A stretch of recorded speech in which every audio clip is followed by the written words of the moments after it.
Zoom is ever changing to keep us safe. And so I'm going to look a little bit about how can I change those office hours links that are now requiring a password.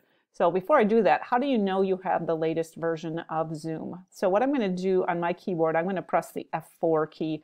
You can also use the launch pad or however you normally go to see your apps. But I'm going to open up this Zoom app, and so that I can go to the top of my screen, top left corner, and I see zoom.us way up on top. And one of the things I can check for there is check for updates. And it tells me that I am up to date on here. So that's one way you can determine if your app is up to date. Now, as far as your meetings are concerned with the password, so what Zoom has gone in and done since basically Friday is they've required passwords for all of their meetings. One of the things that a lot of us have on are embed password and meeting link for one-click join. And so that means that we get this link with the password built in so we can send it out. How do I get that new link? So if I go to my account, again, my zoom.us account, and I make sure I'm signed in, I'm going to click meetings on the side. Now, for most of you, you have your office hours listed here. I don't, so I'm going to have to go to one of my older meetings that I have. And I'm going to click on one of my meetings, just like you would click on one of your office hours that you have. And when I open up the meeting, I'm going to see this link that's really short. And I know that it doesn't have the password in it because it's so short. But if I come down to the bottom, I'm going to edit this meeting, edit this meeting. Now, if you're in an office hour, you're going to want to edit all of the meetings. So it'll pop that up and tell you that.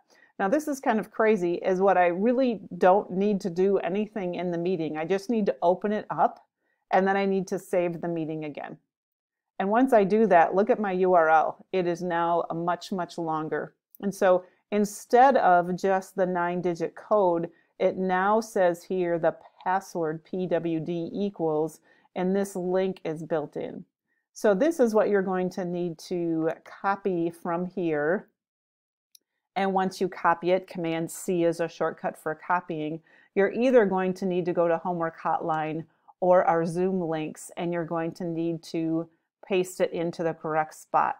Now, I would recommend that when you are finding your spot on here, you're going to want to delete the one that's there, and then you're going to want to paste. Now, before you paste, you want to make sure that your cursor is actually in the square. So I'm going to come down here so you can see that if I click in here or if I click up on the top, however, just so I can see my cursor blinking in there, that I can paste. What's happening with some people is they are pasting and it's actually going into the cell below. So you want to make sure that you are actually in that cell with your cursor blinking before you hit paste. Now, middle school is a little bit different because they have this text in here. So what they're going to have to do is 2-finger click to edit the link. And when they edit the link, the text can say the same, but they're going to want to paste in that new longer link.